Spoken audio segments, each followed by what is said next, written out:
Demigod, welcome to the next chapter of the ongoing narrative campaign featuring this delightful rules by Chris Bonweg called Demigod. Epic adventuring in the Greek mythos.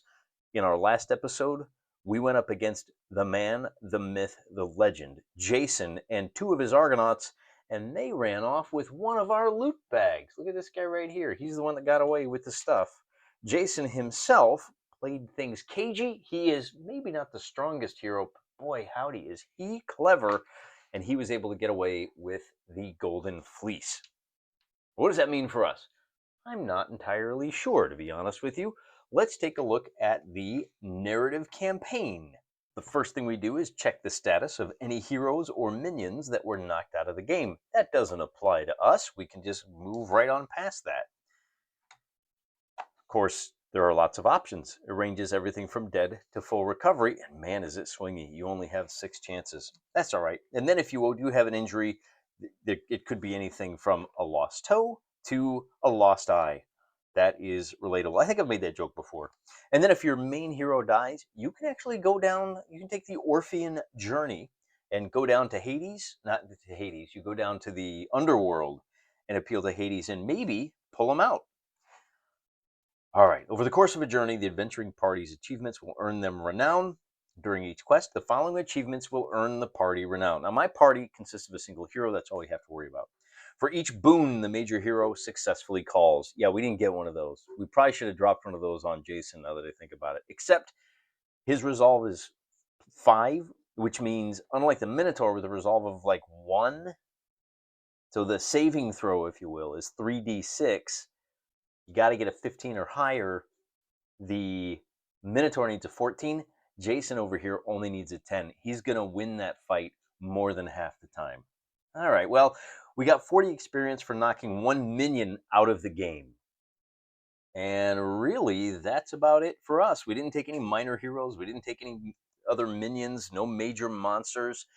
If we had played the full 8 turns, maybe we could have earned another 200 experience points, but I guess we could check the scenario there and see if we played it right or not. It says here that when you are playing the Colchian Fleece, let's see, it says the adventuring party that slays the Dracon receives Dracon fangs. Now, we didn't do that. The setup, there was one major monster, see the bestiary, yeah, blah, blah, blah. The adventuring party that gets off the board with the Colchian Fleece before the end of the turn is considered the victor. So we probably could have played the next 8 turns. And in point of fact, maybe we should have, because there's at least a chance. I think I forgot that if you're carrying something heavy, you have to use your whole turn to move. It takes 2 actions to move 6 inches. So the game might, maybe, and thanks to those of you that pointed that out down in the comments, that the game, we might have had another chance to catch up to him. He's only moving 6 inches, although if I had moved 12 inches to get stuck in with him, I'm not sure. And I'm not sure that the battle would have gone any other way. My guys with the loot would have just kept running up the sideline and they'd have been fine. Maybe the Dracon would have killed our guy. It's fine. You guys see how the game works. Feel a little bad because it seems like we're they're going quick, man. I'm just getting to a point where I'm like, okay, got it. He won. Let's move on. Maybe it's just a lack of patience on my part. Maybe I'm not doing the game justice, for which I apologize, Chris. Be that as it may, we used to be, and when I say we, I mean my boy Kakoi Geddes. Let's take a look at the character sheet, shall we? He had 450 experience points.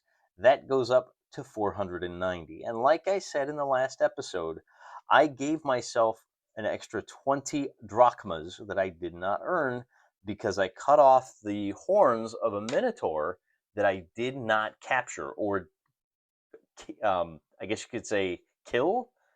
I just sent him to, one-way ticket, do not pass go, do not collect 200 drachmas, just go straight to hell. Or go talk to Hades. We didn't have a body, so we couldn't loot it. So we didn't get his axe, we didn't get his celestial daggers, and I probably need to think about that here. Yeah, so I have celestial armor, sure, but I have celestial here, and that just ain't true. I'm going to erase that. That was supposed to be a celestial dagger. And then I sold the one for like 10 gold. So I'm down to 330. That's okay. If you're at 490 experience points, because we knocked off that minion, with the long distance roll. Then we have, as the major and minor heroes, they'll complete actions. Slay one major monster, gain +1 combat. Oh, well, did we earn that? You know, I'm going to give myself credit for that. My combat goes up to +2. Did I slay the Minotaur? I guess I defeated him. So there you go. If you slay 2 major monsters, gain +2 combat. So if we had gone after the Dracon and killed him, then we would have a combat of 4, which would put us pretty close. We'd be up in the rarefied air on Mount Olympus with the rest of the, Jason, and we'd have to figure out which of the gods or goddesses was our mamo or papa. Looter gain +1 speed for every 2 loot tokens the hero carries off the board. So I got 3 guys over here. I haven't been keeping track of which minions are carrying the loot off the board, which I guess I don't have to because it says you gain speed if you are a hero carrying it off the board. And for every 2 games the hero has not been removed from the table, gain +1 health. So I'm going to go ahead and give myself, Kakogenis now has 17 health. I think that's fair enough.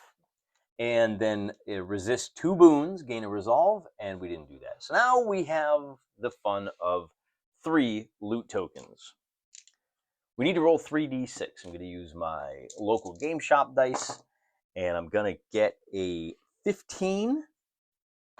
I'm going to get a 9 and a 14. So what does that mean for loot?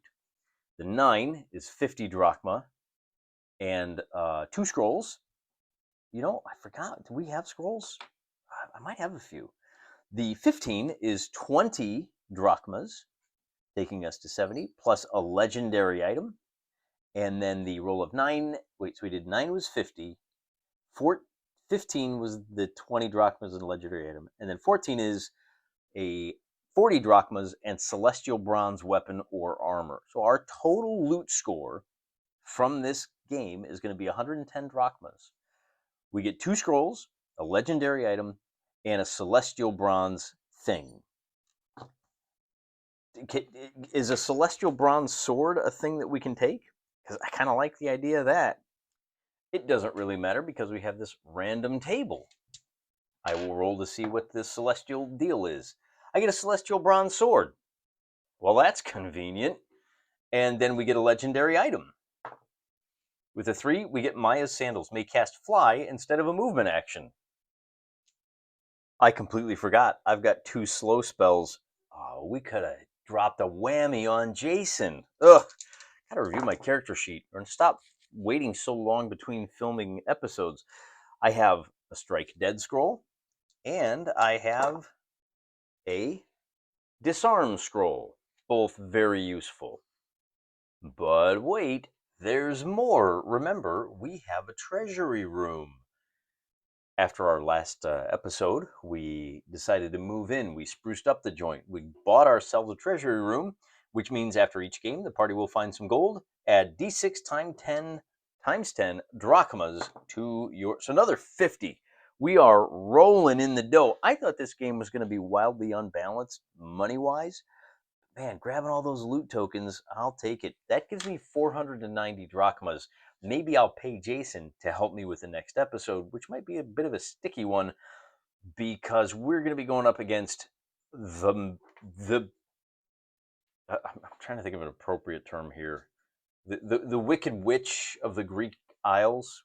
We're going to have to go up against Medusa. I want to see how she works, how she operates. It's going to be a fun episode. I hope you'll tune in. But I don't think we're done just yet because we can use this loot to hire new heroes. We can hire ourselves a minor hero if we want to. But instead, I think I'm going to go ahead and bank it. Remember that I think 7 is the maximum number of figures you can have on the table. I'd have to let one of my guys go, and they've been doing a good job for me, man. I really like the way this works out. For the record, I am currently level 2. In order to make it to level 3, I need 600 experience points. I only have 490. I have to go kill Medusa, rack up the 200 points, then we'll be level 3. We'll get an additional boon. That'll allow us 1 reroll, or we can drop a couple of spells on people, and that's it, man. These episodes, they're not long, but they're important because they can really affect how the campaign works. And as you know, here in the House of Wargaming, we much prefer games that have long-term meaning and importance, even if it means we could sprinkle a couple of these light episodes. Hey man, it's the holidays. Go spend time with your family. Spend some time with the kids. Maybe, oh, here's a fun thing to do with the kids. Get yourself some Greek miniatures. Throw a game of Demigod on the table. Help them out. Show them what their options are. Let them decide for themselves. They'll learn how to make valid risk reward decisions at the tabletop, which will benefit them in the real world. You know you want to. Give it a shot. Till next time, guys, I'm praying for you.